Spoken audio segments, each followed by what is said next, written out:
Wow, Sabrina, this presentation is brilliant. The CEO's words hit me like glass shattering against marble. Everyone clapped while my sister flashed her practice smile, the same one she used when she lied. My words, my data, my concept, all flowing from her mouth like spring water from a natural spring. I sat at the edge of the long boardroom table, my fingers pressed so tight into my notepad they trembled. The logo I had designed danced across the screen, my logo, rendered in soft blues and golds, exactly as I'd envisioned it at 3 a.m. when sleep had abandoned me. "Thank you," Sabrina said sweetly, tilting her head in that practiced way that made executives feel like they'd discovered her themselves. It came to me one night while brainstorming about emotional branding. I almost laughed. Came to her? She was sleeping on my couch when I built that pitch deck. She was painting her nails while I coded the interactive elements. She was ordering takeout while I wrestled with color theory and psychology. Her voice filled the room, steady, confident, rehearsed. I believe emotional storytelling connects the customer to the brand on a deeper level. When we move people emotionally, we create loyalty that transcends price point and market trends. My exact sentence, word for word. I'd written it 2 weeks ago in an email marked draft for discussion. She'd responded with a thumbs-up emoji. Everyone nodded, impressed. A few of them scribbled notes. The CFO leaned forward, engaged. My stomach churned with the particular nausea of invisibility made flesh. When the CEO turned to me, his smile was kind but dismissive. "Elena, take notes for your sister, will you? Sabrina's got a real gift for this." The humiliation burned like acid in my throat. Not the sharp, cleansing burn of honest anger, but the slow, corroding burn of recognition. This was my life. This was my place in it. That was the moment something in me cracked. Not loudly, but quietly, like a hairline fracture in glass that would one day split open into something unstoppable. After the meeting, I stayed behind in the empty boardroom. My notes blurred through angry tears that I couldn't seem to stop. The presentation slides remained on the screen. My work, frozen in digital amber, wearing my sister's name like a stolen coat. Sabrina found me there. Of course she did. She strutted up, her heels clicking against the polished floor, perfume clouding the air. Expensive and suffocating, the kind that announces arrival before the person does. "Don't look so dramatic, Elena," she whispered, lowering her voice as if sharing a secret, as if we were conspirators instead of enemies. "You're better at building ideas. I'm better at selling them. We make a great team." A team. That's what she called it when she stole my work. That's what she'd always called it. Her hand brushed my shoulder with practiced tenderness, the gesture of someone who'd mastered the language of false intimacy. "Besides," she said, tilting her head with concern that didn't reach her eyes, "you don't exactly look like leadership material.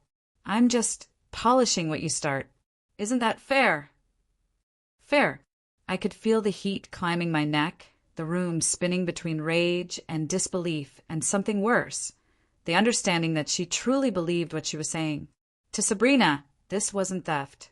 This was collaboration. This was me fulfilling my role in the natural order of things. I wanted to scream. I wanted to grab her perfect hair and show her what fairness looked like. But instead I smiled. "You're right," I said quietly. "We make a great team." Because deep down I knew something Sabrina didn't, something that would crystallize that night and become my anchor. Every empire she built for my work was standing on sand. And sand, when disturbed, could swallow kingdoms whole. When she walked away, laughing with the VP, I stared at the empty screen. My presentation, my vision, my ideas now belonging to the woman who'd spent our entire lives taking what I built and calling it her own genius. That day, I promised myself something that felt almost holy in its clarity. I wouldn't explode. I wouldn't beg. I wouldn't confront her with righteous anger that she would manipulate into sympathy for herself. I would wait, watch, learn her weaknesses, Become patient in a way I'd never been patient before. She thought I was the quiet one, the helper, the fixer, but she had no idea that silence could be a weapon sharper than a scream. Silence could be a mirror. Silence could be a knife. Silence could be love's opposite and love's destruction. My name is Elena Vargas, and my sister has been stealing from me since we were children. When we were 12, I painted a picture for our mother's birthday. It was watercolor, something I'd spent weeks perfecting, something that made my young heart proud in that way only children can feel pride, fully and without reservation. Sabrina signed her name on it and took the applause. When I cried, she told me I was too sensitive. When we were 16, I wrote a college essay that was published in the school literary magazine. Sabrina photocopied it, changed a few sentences, and submitted it for her AP English final. She got an A. I got asked why my sister's essay was so much better than mine. When we were 22 and fresh out of college, we were both hired at Mercantile Digital, a mid-sized marketing and tech firm with enough prestige to matter and enough dysfunction to be interesting. That's when the theft became professional. Years had passed, nothing had changed. Just the stage had gotten bigger. Our family adored Sabrina, the charming one, the golden girl with the easy laugh and easier lies. I was the dependable one, the helper, the fixer, the one people came to when Sabrina's promises crumbled. Our parents even called that night after the presentation, as if Sabrina had texted them the news before the board members had finished their coffee. "Your sister's doing so well, Elena," my mom said proudly, her voice carrying that particular tone that meant she'd been crying from joy, from relief, from the specific hope that comes when your favorite child succeeds. "You should be happy for her." Happy. For her. I hung up without replying, something I'd never done before. The phone felt hot in my hand, like it was burning with my own shame at my own bitterness. That night, I opened my laptop and stared at the next project folder. Something was shifting in me, something quiet and patient and very, very cold. I made myself tea. I sat in the dark of my apartment, surrounded by the ambient sound of the city, and I whispered something to myself that I'd never said before. This time, I'll make something she can't steal without it destroying her. It wasn't a threat. It was a promise. At work, Sabrina was magnetic in the way that people who are fundamentally insincere often are. She laughed loudly at jokes that weren't funny. She remembered everyone's birthdays and sent flowers with handwritten notes. She flattered the bosses with the precision of a jeweler setting diamonds. She wore success like a perfume that she sprayed on before entering every room. I stayed quiet, focused, and visible, and that invisibility gave me something she would never understand: power. The next project was for a massive client, a luxury hotel chain looking to rebrand. It was the kind of project that could make or break careers, the kind that gets written up in industry magazines and discussed at cocktail parties for years. Sabrina was already circling it like a hawk before the assignment was officially made. "Don't worry, sis," she said one afternoon, draping her arm around me in that way that felt like affection and ownership simultaneously. "I'll handle the talking. You just, do your behind-the-scenes magic."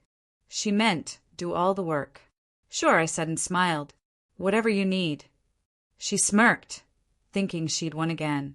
She always thought she'd won, right up until the moment the ground gave way beneath her. This time, I built a presentation with layers, deliberate mathematical complexity, the kind of complexity that looked beautiful on the surface but required intimate understanding to explain. Numbers that looked perfect but rested on proprietary logic. Hidden methodology only I could decode.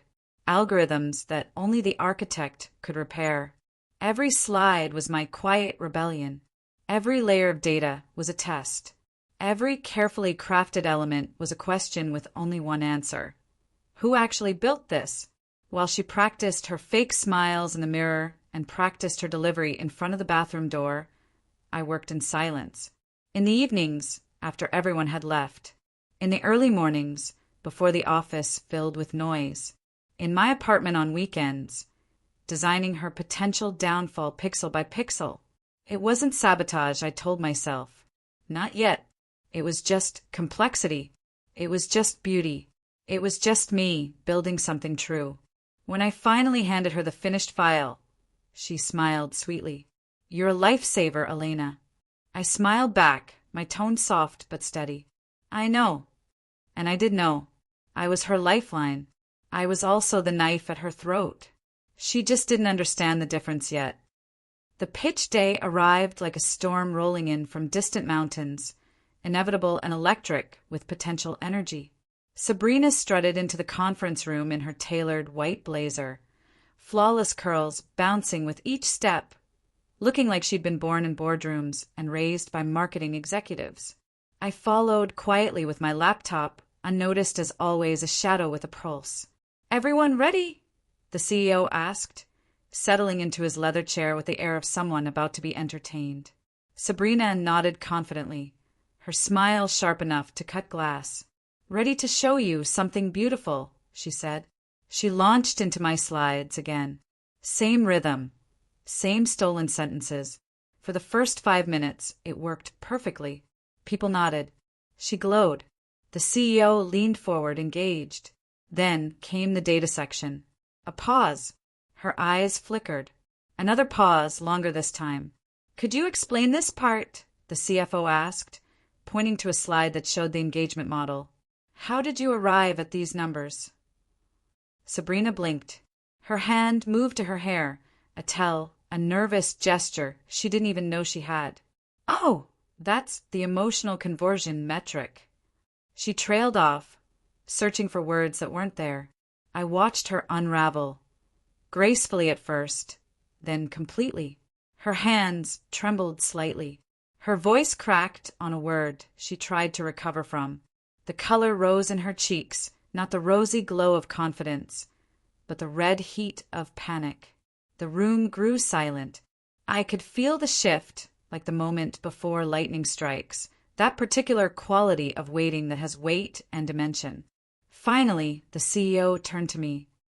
Elena, would you mind explaining what your sister is referring to? Every head turned. My heart thudded once, hard, then steadied like a runner finding their rhythm. I stood slowly, taking my time. I walked to the front of the room with the calm that comes from knowing you've built something true.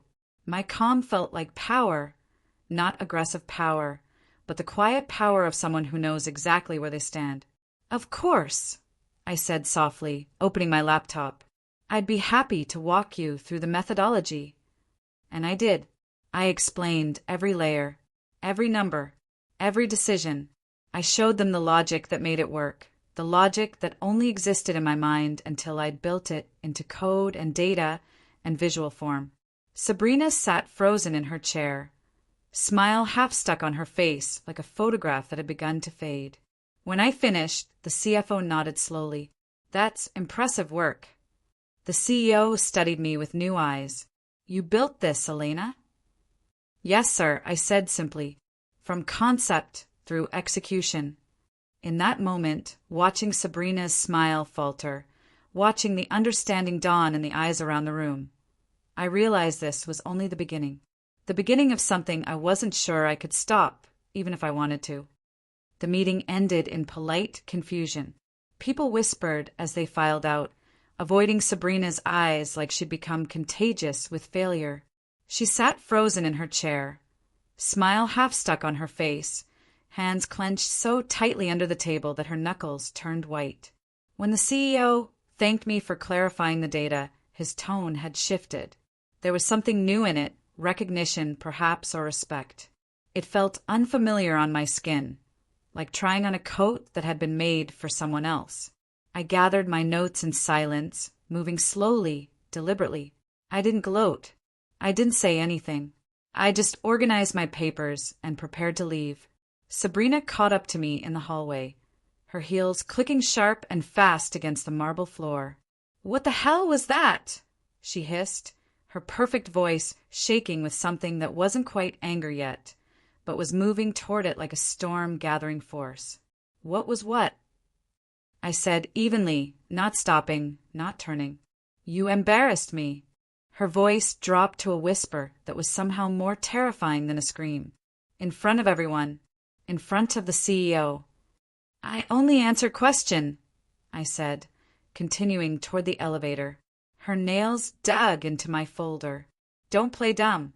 You made that presentation confusing on purpose. You sabotaged me." I stopped then. I turned to face her, met her eyes, calm, steady, clear. I saw the moment she realized I was no longer the girl who cried in boardrooms. I saw the recognition bloom like a bruise.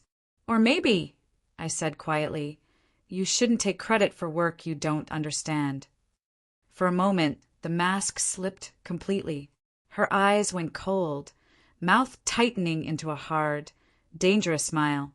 The smile of someone who just understood they'd made a terrible mistake. "You'll regret this, Elena," she whispered. "I promise you that." Her heels clicked away, sharp and deliberate. But for the first time I didn't feel small. I felt awake, alive, like I'd been sleeping for years and had finally opened my eyes. Still, that night, when I got home, the exhaustion hit like grief.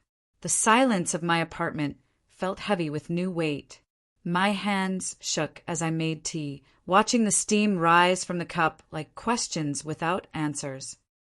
I wasn't ready for war, but she had declared one anyway, and I had accepted by simply refusing to be invisible anymore. By Monday, Sabrina had rewritten history with the skill of a practiced revisionist. She froze because she wasn't feeling well. I overheard her tell the HR manager over coffee. But I'm sure Elena didn't mean to make things awkward. She's under a lot of stress. She even laughed, that bright, crystalline laugh that made everyone around her want to believe whatever story she was telling. Sibling dynamics, you know? Sometimes they get complicated. Soon, people started looking at me differently. Sympathetic but cautious, the way you look at someone who might be unstable, who might be carrying something heavier than they should. Like I was the unstable one. That's how she worked. Sabrina never yelled. She shifted. She adjusted the narrative so gradually that you weren't sure if you remembered things correctly anymore. A rumor here, a sad smile there. She rewrote every story until you questioned your own memory, your own version of events. When I confronted her in the break room, she sighed dramatically, as if I was exhausting her with my unreasonableness. "You're overreacting again," she said gently, placing a hand on my arm. "You always twist things into drama. Maybe you should talk to someone about that. A therapist, maybe." She said it with such concern, such genuine seeming worry, that I almost believed she was trying to help me. "I'm not upset with you, Elena. I'm worried about you."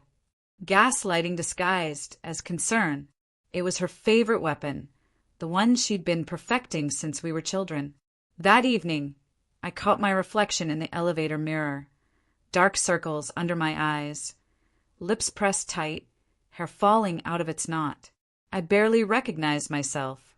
I told myself to stay calm, stay strategic, the voice of reason that sounded like my mother. But my heart whispered something else entirely. Why does she keep getting away with this? I went home and opened a new folder on my computer. I titled it Truth. And inside it, I began collecting everything: emails, drafts, timestamps, metadata, version histories. Proof. Not just that she'd stolen, but how she'd done it, when she'd done it, and exactly how she'd lied about it. The documentation became my meditation, my prayer, my insurance policy. Home used to be a safe place, but then Sabrina started calling her parents, spinning her version before I could speak, controlling the narrative the way she controlled everything else, through charm and selective truth-telling. "Elena's been acting weird at work," she told Mom during one of their weekly calls. I only heard about it when Mom called me, her voice carefully neutral. "I think the pressure's getting to her. She seems paranoid about her work, convinced that people are taking credit for things. I'm worried about her mental health, honestly." So when I visited for dinner that Sunday, I walked into a carefully constructed trap. Mom smiled tightly, not the warm, open smile I'd known my whole life, but something carefully managed, something that suggested she'd been rehearsing this moment. "Your sister says you've been under a lot of stress," she said, as if this was something we were discussing clinically, as if my breakdown was a medical condition to be diagnosed and managed. Dad added, because of course he did, because he always believed Sabrina first. "Sabrina's worried about you. She said you lashed out at her in the hallway at work." Lashed out. The words felt like they were being spoken in a language I no longer understood. I wanted to laugh at the absurdity of it. Instead, I felt my throat close. Sabrina looked up from her wine glass, her face arranged into an expression of soft concern that she'd probably practiced in the mirror. "I just want her to be okay," she said gently, as if I wasn't sitting right there, as if she wasn't the reason I felt like I was losing my mind. "She's my sister. I love her."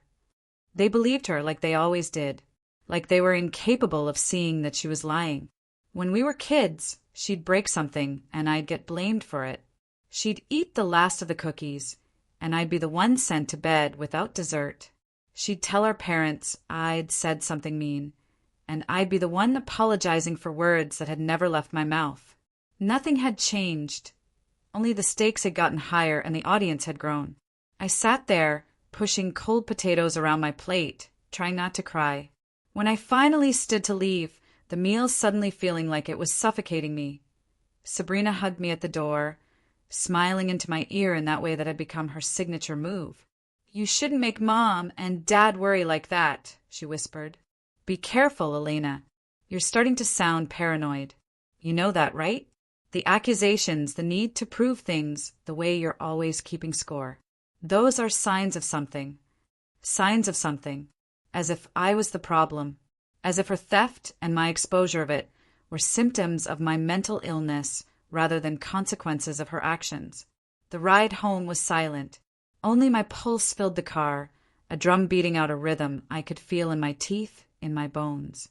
By the time I reached my apartment, the tears finally came, not gentle tears, but the kind that tear your throat raw, that shake your entire body. I cried until the streetlights blurred into watercolor paintings. Then I opened my laptop again and added another folder to my growing collection of evidence.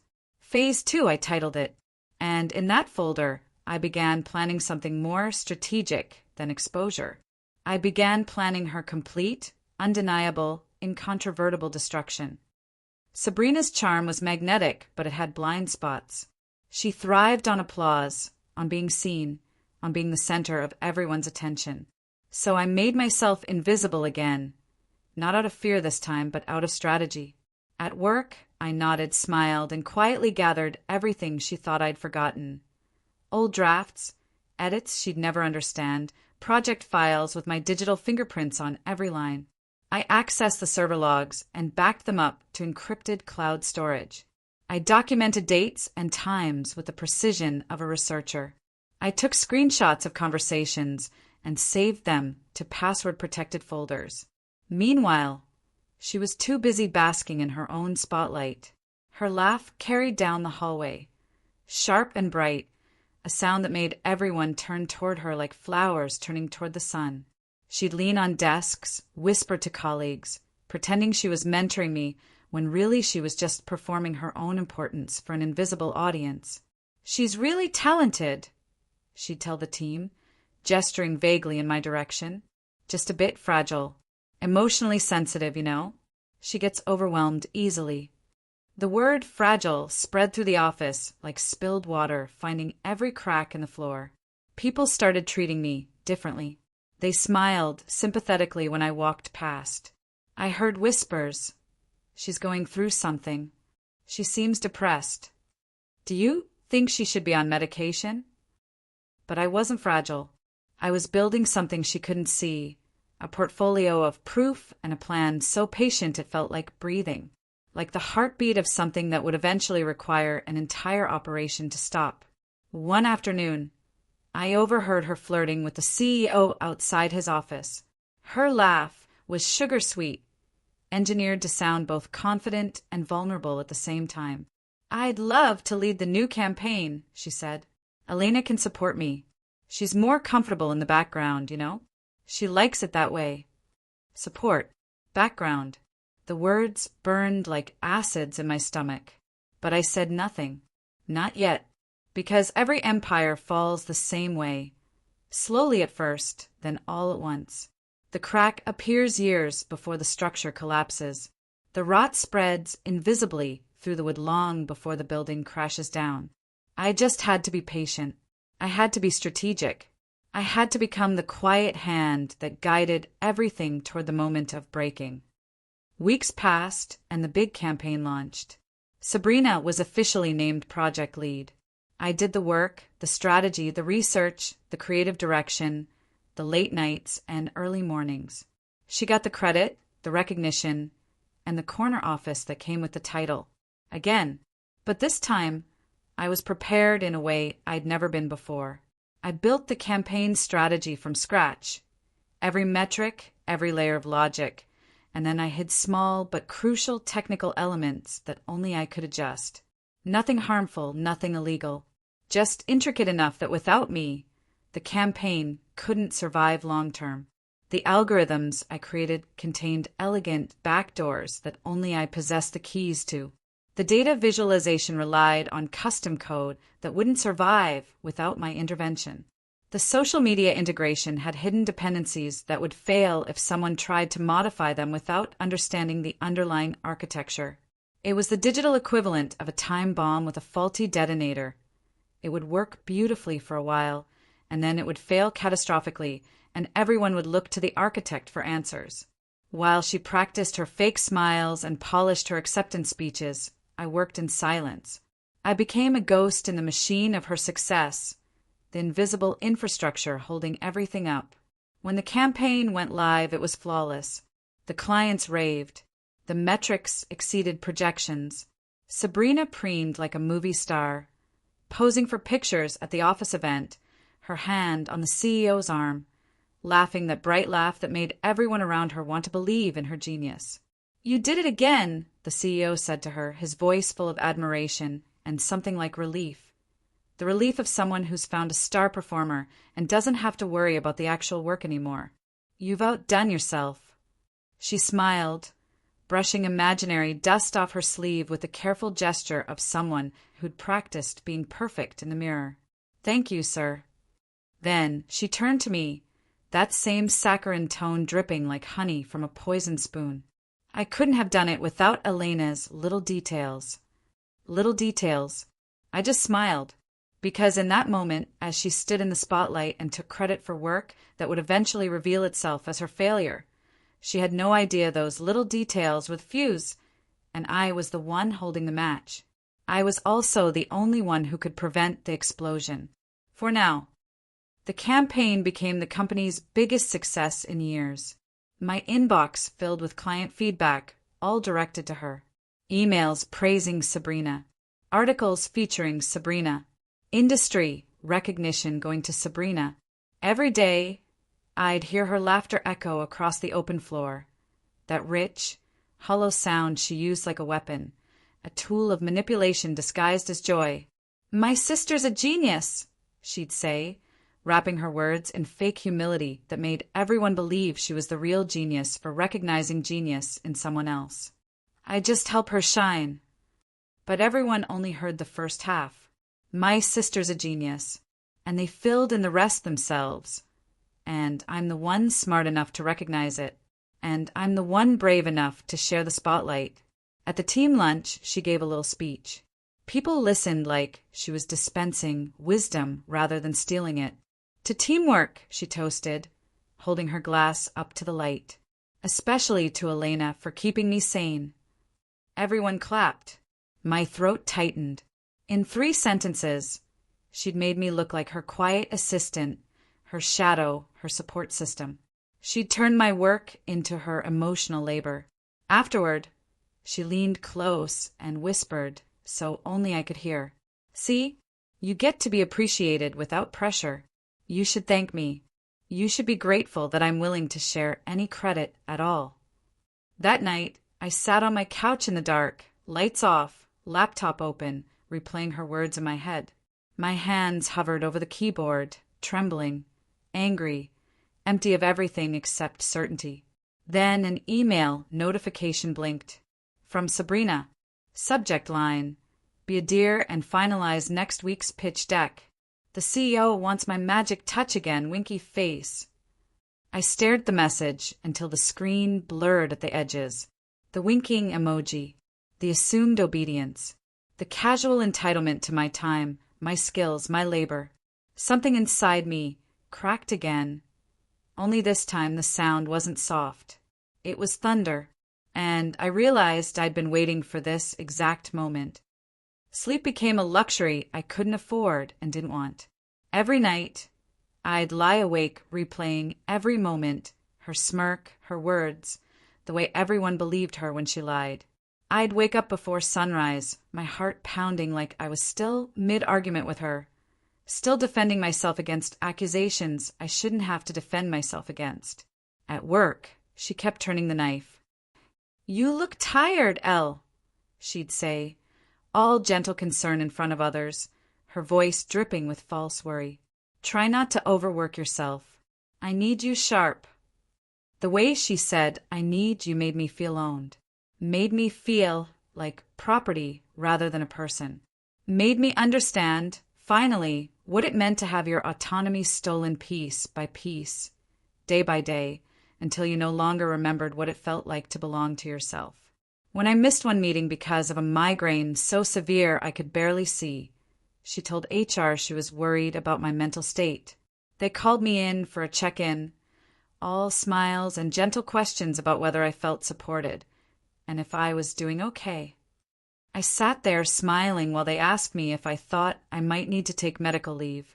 Sabrina had poisoned the air so thoroughly that even my truth sounded like lies. Even my side of the story sounded like the paranoid ranting of someone experiencing a mental health crisis. That night, I called Mom. "I don't know what to do," I whispered into the phone, my voice breaking in a way I hadn't allowed it to break since I was a child. "She's destroying me and nobody can see it." Mom sighed. That particular sigh that meant she was disappointed in me for not handling this better, for not being stronger, for letting my sister's behavior affect me at all. "Sweetheart, you've always been so sensitive. Maybe Sabrina doesn't mean it the way you think. Maybe you're overreacting." My chest hollowed out. After we hung up, I sat in the dark for a long time, staring at the glowing folder on my desktop labeled Truth. And I made a decision that felt less like a decision and more like crossing a line I'd always known was there. Maybe pain has a pattern, I thought. Maybe it repeats until you decide to rewrite it yourself. Maybe it takes until you're completely hollow to finally have room for something new. That something new was called justice. That something new was called accountability. That something new was called stop letting her win. The breaking point came quietly, the way the most important moments often do. It was Friday afternoon, the office buzzing with weekend energy and the particular restlessness that comes with almost being free. I was updating Sabrina's report, the one she'd barely glanced at, the one she trusted me to make flawless while she took credit for the vision, when I overheard her laughing in the corridor. "Of course, I did all the heavy lifting," she told the VP, her voice carrying clearly through the open office design that was supposed to encourage collaboration, but mostly just meant that everyone's private conversations became public performances. "Elena's sweet, but she'd drown without me. She's not exactly leadership material, you know." They both laughed. The VP's laugh was uncertain, like he was checking to see if this was really funny or if he was just following Sabrina's lead. It probably didn't matter to her either way. I froze, my cursor blinking over her name on the report. For a moment, I couldn't breathe. My vision swam. The office tilted slightly, as if the earth had shifted on its axis, and I was still adjusting to the new gravity. All these years, all the silence I mistook for peace, it had only made her bolder. My silence had been interpreted as agreement. My quiet had been mistaken for acceptance. When I walked out, she saw me. For the first time, her face flickered with something that looked like genuine guilt, a moment of recognition, perhaps, that she'd been caught being herself. Then she smiled, recovering so quickly you'd miss it if you weren't looking for it. Elena, we were just talking about you. I was saying how hardworking you are. I didn't answer. I just stared at her until the smile faded.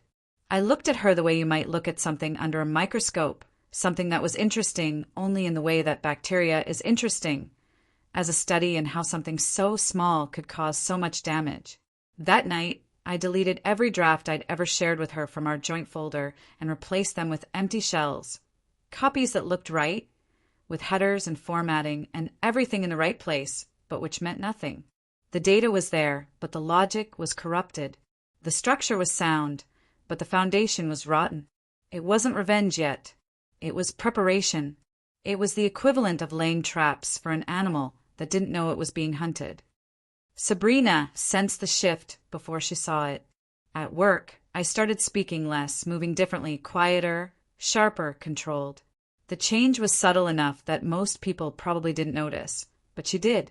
She'd glance at me sometimes, suspicion flickering behind her mascaraed lashes like a fish moving through murky water. "You okay, sis?" she asked one morning, her voice syrupy with concern that was probably genuine in its way.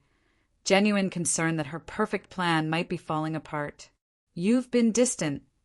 "Just focused," I said, not looking up from my work. "There's a lot to do."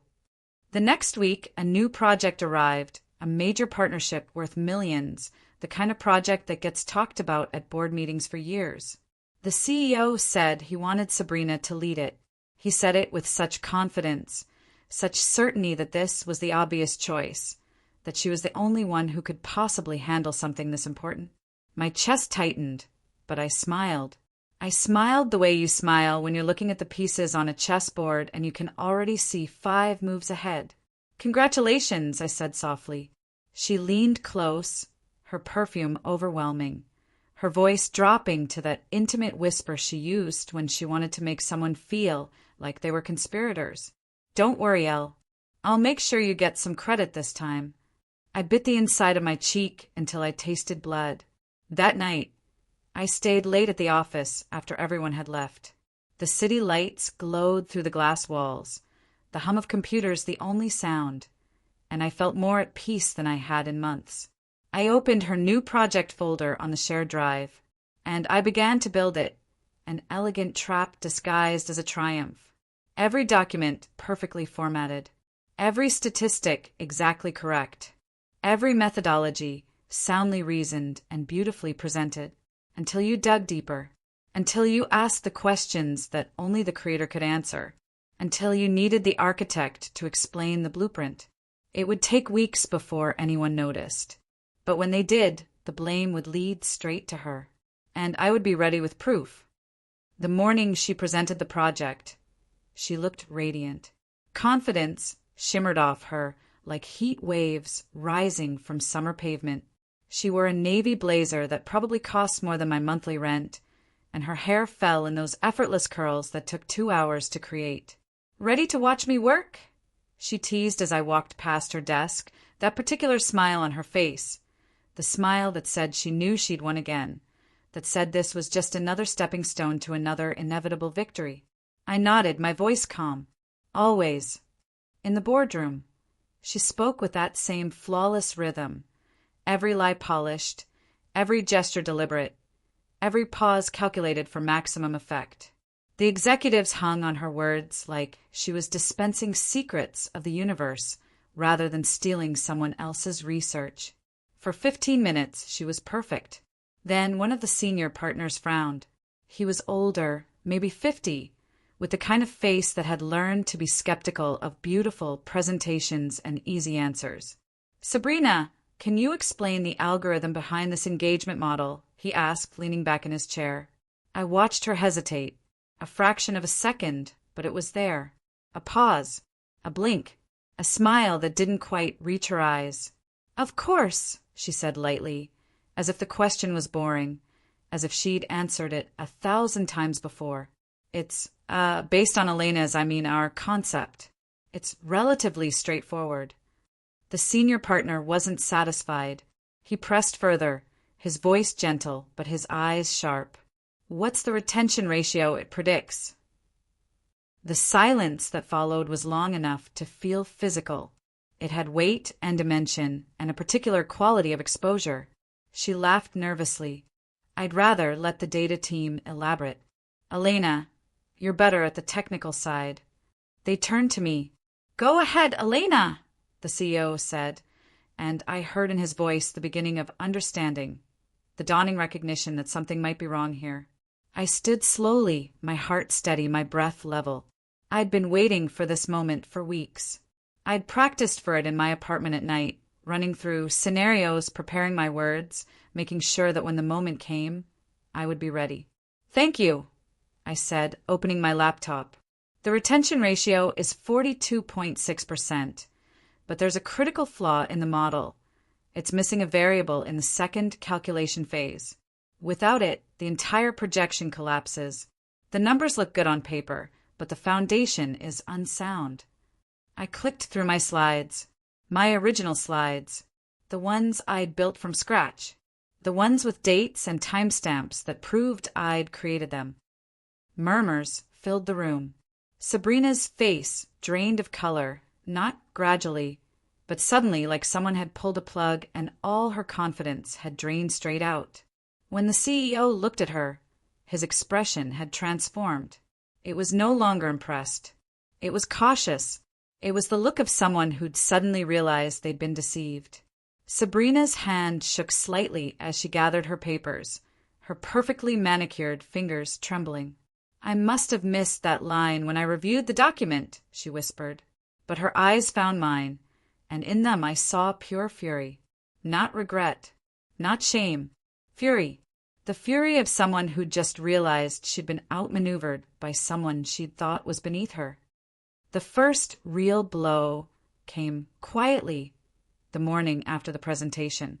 Our department head, Mr. Vaughn, summoned me into his glass office. He didn't look up when I entered, just kept flipping through a folder with my name on it, his jaw working like he was chewing on words he didn't want to say. When he finally spoke, his tone was stiff, disappointed in the way that managers get when they feel personally betrayed by someone they've been trying to protect. Your last report had inconsistencies, he said, not meeting my eyes. Significant ones. I need you to redo the data validation by Friday. And Elena, he finally looked at me, and his expression was troubled. I trusted you. Don't make me regret it. I froze. My report? That couldn't be right. That was the report I'd painstakingly constructed, the one with the corrupted logic and empty shells that I designed specifically for Sabrina to present. The blood drained from my face. I realized what she'd done. She'd taken my corrupted framework and altered it just enough to make the errors look like my fault. She'd reversed the blame with the same smooth precision she used for everything else. I can't explain, I began softly, but he cut me off with a gesture that suggested he'd already made up his mind. Save it. I need to see the corrected version by Friday. As I stepped out of his office, I saw her, Sabrina, leaning casually by the coffee machine, stirring her latte with a smug smile that she didn't even bother to hide. She didn't glance my way, just murmured loud enough for me to hear. Some people just can't handle pressure when it really matters. That night, I sat alone in my car in the parking garage, rain tapping against the windshield like fingers demanding entry. My hands trembled around the steering wheel.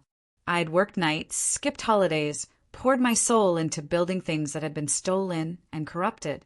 And now she was erasing me, piece by piece, using my own methods against me. That's when something inside me shifted.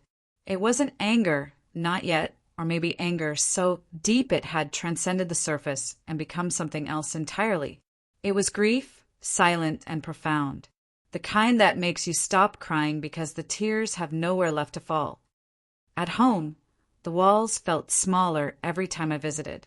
My mother called again, her tone honeyed but dismissive, the particular dismissiveness of someone who decided the truth before hearing it. Maybe Sabrina's just better suited for leadership roles, Elena. You've always been more comfortable behind the scenes. Behind the scenes. That's what I was to them. A background character in my own family. A supporting player in someone else's story. I sat in silence, listening as she went on about Sabrina's drive, her charisma, her gift with people. What she didn't, or wouldn't, see was the rot behind that charm. The way Sabrina twisted sympathy into power. The way she weaponized vulnerability and guilt. When we were kids, she told me, Mom loves me more because I'm easier to love. And she'd laugh like it was a joke. But I'd seen it then, the truth shimmering behind her smile. And I was seeing it now, years later, the same fundamental truth. I was more difficult. I was less charming. I was less worthy of love. After that call, I opened my laptop. The cursor blinked against the blank screen, waiting. I started documenting everything in meticulous detail. Every file I'd created, every message I'd sent, every timestamp, every version history. I pulled together not just the evidence of her theft, but also the evidence of her attempts to discredit me. I built a case that would be irrefutable. My revenge wasn't going to be loud. It wasn't going to be screams or confrontation or righteous anger. It was going to be a mirror, so perfect, so clear, so cold, that she'd see every reflection of herself until she couldn't bear the sight. Weeks passed. The office was thick with whispers, and I caught fragments in the hallway like pieces of a puzzle I designed myself. Report errors. Unreliable. Might need to be replaced. The words followed me like a scent. Sabrina was thriving, her laughter echoing like silver bells. She'd slide her manicured hand over my shoulder and say, "Don't worry, sis, I'll fix your mess." Always loud enough for someone to hear.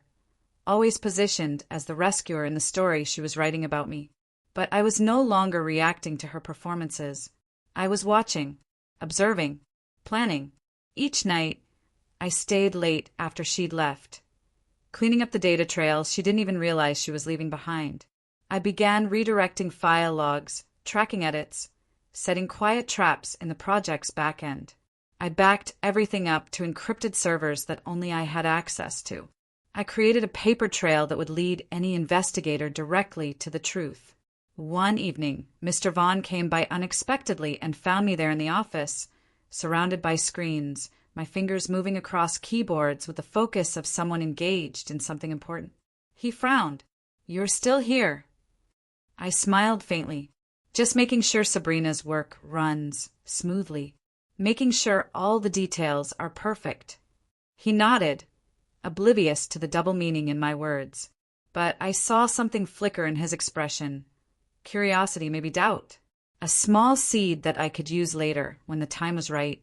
When I finally left, the city lights bled into the rain-soaked streets, painting everything in shades of gold and shadow. In my reflection on the car window, I didn't look like a victim anymore. I looked like someone who understood exactly what needed to happen and when and how. I looked like a storm learning its shape, gathering its strength, preparing to break. Then came the knife twist.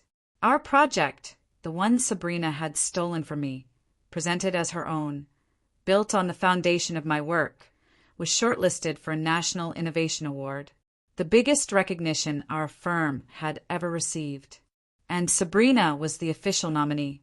My inbox exploded with emails. Congratulations to Sabrina and her brilliant team. What an amazing achievement.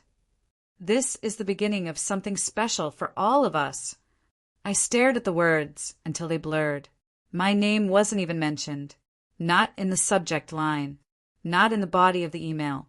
Not in the list of contributors. I had been erased so completely that I might as well have never existed. I attended the announcement in silence, standing in the back of the auditorium like a ghost, watching the living celebrate. Sabrina glided across the stage, radiant in her designer dress. Something probably couture, something that probably cost more than my rent. Cameras flashed. People stood and applauded. It was a moment designed for her, tailored to her specifications, perfected to showcase exactly how special she was. She thanked everyone who believed in her vision. Her voice trembled, just enough to sound humble, vulnerable, inspirational. And when she looked directly at me in the crowd, her smile turned razor-sharp. A smile that said, I won. I beat you, and there's nothing you can do about it. That night, I sat in my apartment, surrounded by discarded takeout boxes and the silence of complete isolation.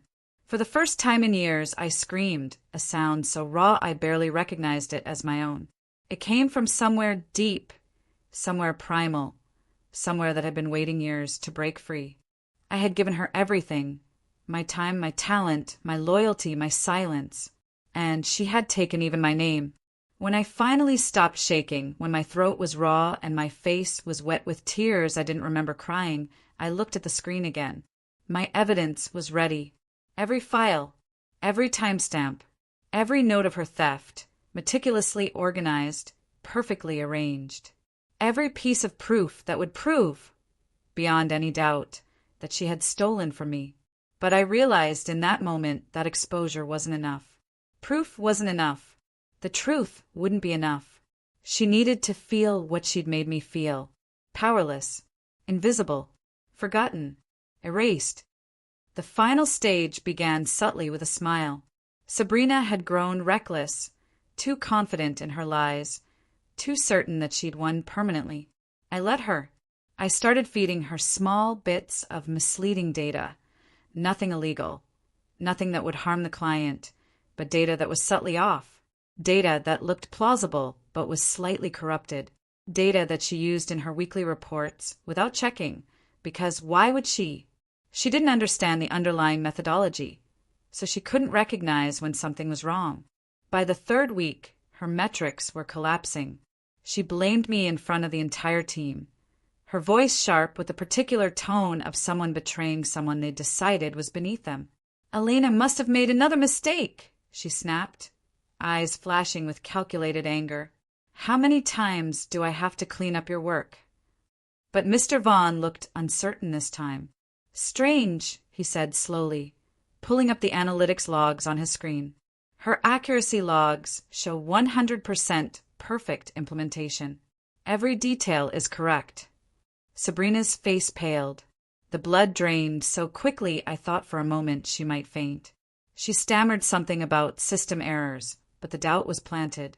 You could see it in Vaughn's face the moment his trust shifted, the moment he started questioning his own judgment. That night, as I walked out of the office, I whispered to myself words that felt like a spell, like an incantation. You wanted my light, Sabrina.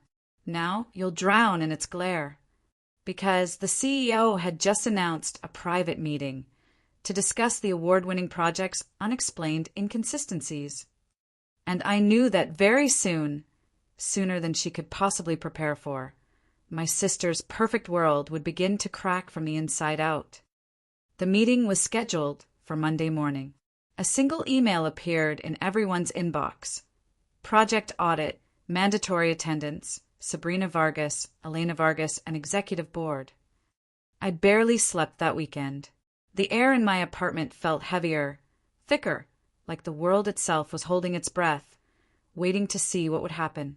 I reviewed my files one last time, every document time-stamped, every line of code backed up, every piece of evidence organized and cross-referenced.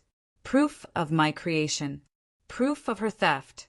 Proof of her attempts to discredit me. When Monday came, Sabrina looked radiant, as always. Draped in white silk, her hair swept into effortless curls that probably took an hour to perfect.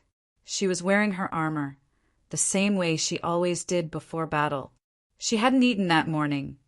I could see the faint tremor in her hands that only came when she was anxious, though her face remained perfectly composed. She leaned close as we waited outside the conference room. Her perfume was overwhelming, expensive and choking. "Don't embarrass yourself, Elena," she whispered. "If you're smart, you'll keep quiet and let me handle it. I'll make sure you're not completely forgotten. I always do." I smiled faintly, the kind of smile that hides a blade. "Don't worry, Sabrina. I wouldn't dream of stealing your spotlight." The doors opened. Inside, the CEO sat at the head of the table, his expression unreadable, but his eyes sharp, cold, assessing.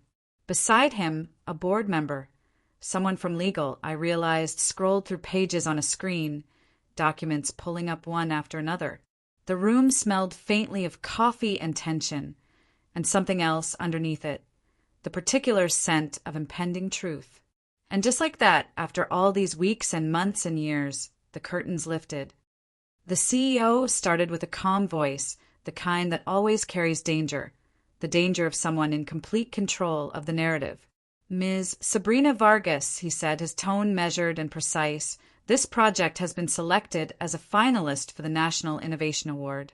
Congratulations are in order. But before we proceed with that recognition, we need clarity on certain inconsistencies found during our internal audit." Sabrina's smile faltered for the first time. The carefully constructed expression cracked, just slightly, just enough for those of us watching to see the fear underneath. "Inconsistencies?" she asked, her voice smaller now, less certain. "Yes," the board member said, not looking up from the documents on his screen. "The latest data sets in your weekly reports don't align with the original algorithm logs.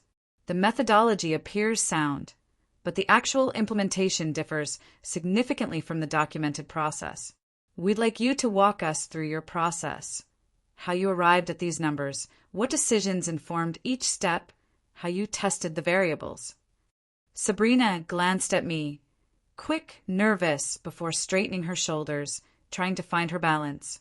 "Of course," she said lightly, as if this was nothing, as if she was about to explain something simple. "It's all my design.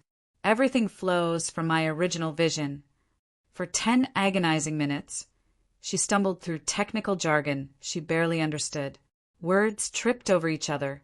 Her sentences began coherently and ended in confusion. She tried to sound authoritative but sounded desperate instead. Sweat began to bead along her temple, creating tiny rivers down her face. When she hit a dead end, when she couldn't explain a particular algorithm, couldn't justify a particular choice, couldn't articulate the logic behind a key decision, the CEO turned to me. "Elena, you've been assisting on this project, correct?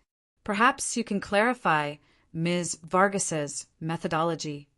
I took a slow breath, steady and calm. My heart was pounding, but my exterior was ice. "Yes, sir," I said, opening my laptop. "If I may, I can show you the original framework and all the progression logs from the project's inception." Sabrina's face drained of color. "Elena!" she hissed, but I continued, clicking through the files with deliberate precision. Line by line, slide by slide, I showed my work. The timestamps, the drafts, the dates and times that proved beyond any doubt when each element had been created. The metadata embedded in the files themselves, showing exactly who had created what and when. I walked them through the algorithm I designed, explaining each step, each variable, each decision. I showed them the logic that made it work, the logic that only existed in my mind until I'd built it into code and data and visual form. The board members began taking notes. The CEO leaned forward, his expression shifting from skeptical to impressed. Silence thickened in the room, the kind of silence that has weight and dimension. Then the CEO spoke quietly, his voice cutting through the tension like a knife. "So, this project wasn't yours, Ms. Vargas?" Her lips parted, but no sound came out. The next few minutes unfolded like a slow, perfect symphony, the kind of symphony that only a composer who'd spent months preparing could orchestrate. Sabrina's voice broke as she tried to spin her lies, tried to construct an alternative narrative. I collaborated with Elena. She's exaggerating the extent of her contributions. These are the big picture elements, sure, but the conceptual framework. But the board wasn't buying it. The evidence was undeniable, overwhelming, incontrovertible. Every email, every backup file, every hidden folder she tried to delete, all restored and projected on the big screen for everyone to see. The timeline of creation was clear. The authorship was irrefutable. When she realized the walls had completely closed in, when she understood that there was no escape from what was happening, she turned on me. Her mask shattered completely. The practiced smile disappeared, the gentle concern vanished, and what was left underneath was pure, unfiltered rage. "You planned this!" she screamed, her voice shrill and shaking. "You set me up. You sabotaged me. You've always been jealous of me. Always been trying to take what's mine." I met her eyes, my tone calm and steady. "No, Sabrina. I just stopped letting you use me." A silence followed, deep, electric, final. The CEO leaned forward. "Ms. Sabrina Vargas, you are hereby suspended pending full investigation for intellectual theft, falsification of company records, and violation of our intellectual property protocols." "You can't do this," she started, her voice rising, but the guards had already stepped in, 2 security personnel who moved with the practiced precision of people who'd done this before. As she passed me, being escorted from the room, her perfume lingered, sharp, sweet, nauseating. She spat under her breath. Words meant only for me. "You'll regret this, Elena. I swear it." I didn't answer. I didn't need to. I just watched her walk away, head high but trembling, dignity intact but crumbling, the golden girl transformed into something broken and small. For the first time in years, I didn't feel small. I felt seen. In the weeks that followed, the story spread like wildfire through every channel available. News outlets picked it up. Tech star accused of plagiarism.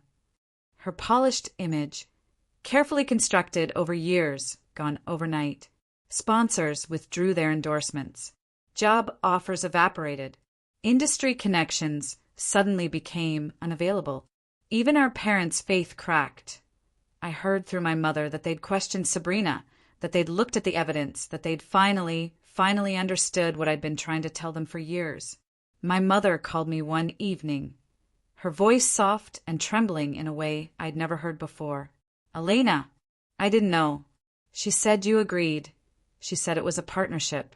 I thought. She stopped, and I heard the sound of her crying. I believed her.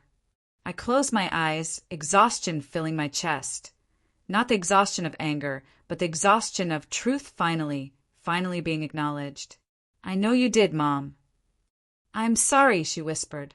"I'm so sorry, baby."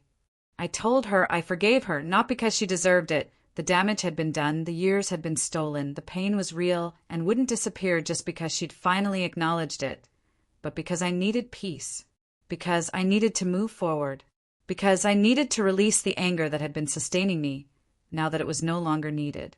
At work, I was asked to lead the very project that Sabrina had tried to steal. The CEO called me into his office personally, his demeanor completely transformed. "You built this from the ground up, Elena," he said, his tone carrying genuine respect. "You designed something brilliant, something innovative, something that pushed every boundary we have. Time for the world to know who created it. Time for you to be the face of this company's innovation." That night, I stood in front of the tall glass windows of my new office because, yes, they'd given me Sabrina's corner office, the one with the view of the city skyline. The city glimmered below, lights flickering like scattered stars, like possibilities, like a future that was finally mine to build. For the first time, I didn't feel invisible. I felt infinite. But there was one more thing I needed to do. One final piece that needed to be addressed before I could truly move forward. I met Sabrina one last time, 3 months after everything had fallen apart. She had called me, asking to talk, her voice small, a sound I'd never heard from her before, not in all the years I'd known her. We met at a quiet cafe downtown, somewhere neutral, somewhere that held no history between us. She looked different, smaller. Her hair was unkempt, her once perfect nails chipped and unmanicured. The world had taken back everything she'd stolen. The prestige, the recognition, the opportunities. She'd taken a job at a smaller firm, somewhere that didn't know her history, somewhere that was willing to give her a second chance. She'd moved back in with our parents. She'd been in therapy, real therapy, not the kind she'd pretended to care about before. When she saw me, her eyes filled with tears. Not the strategic tears she'd used to manipulate people, but tears that came from somewhere genuine. somewhere broken.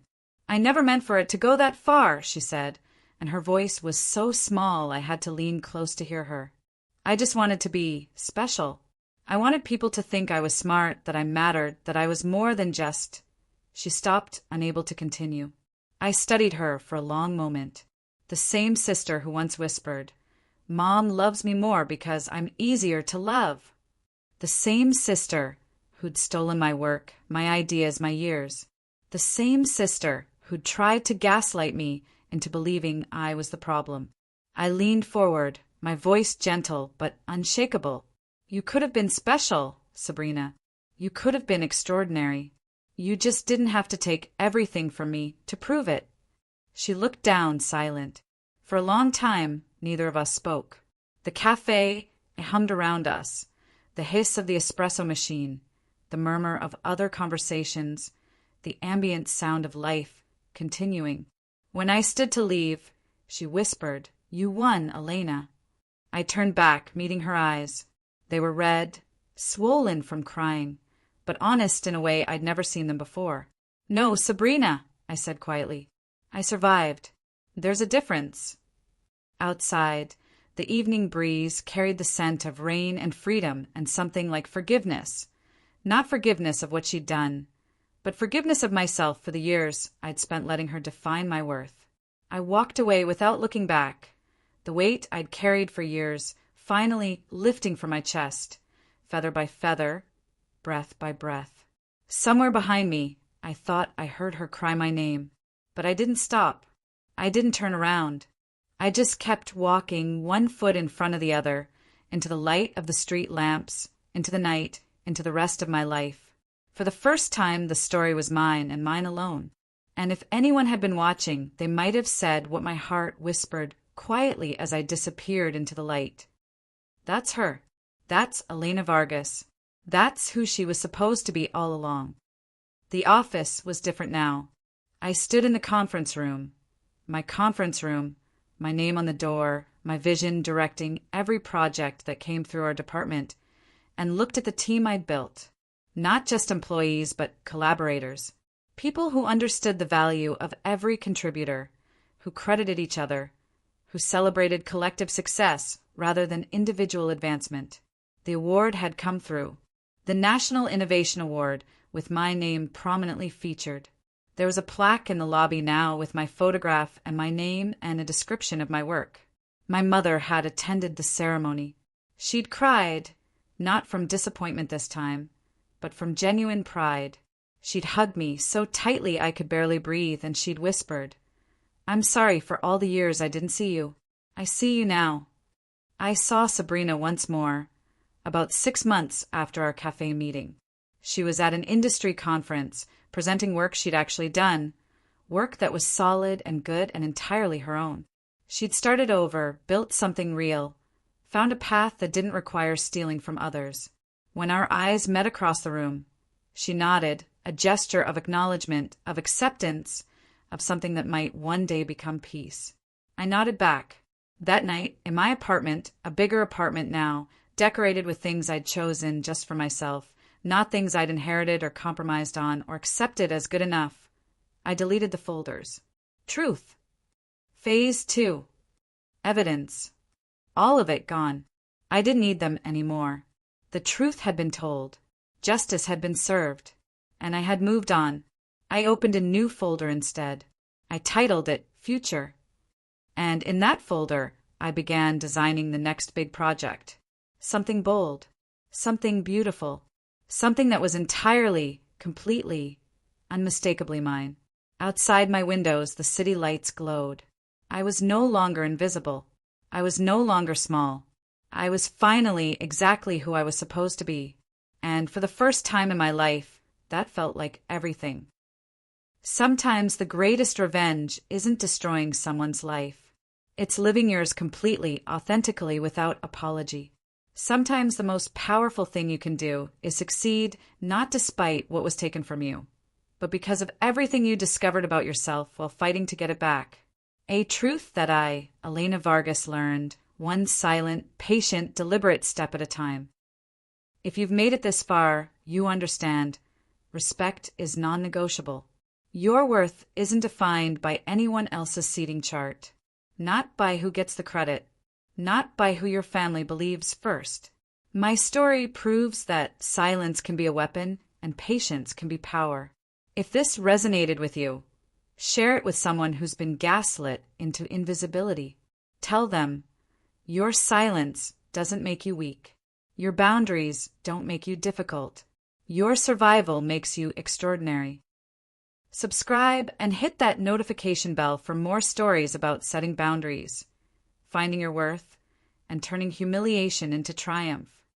Because the revolution happens when you decide to write your own ending. Your worth was never in question. It was only ever waiting to be remembered.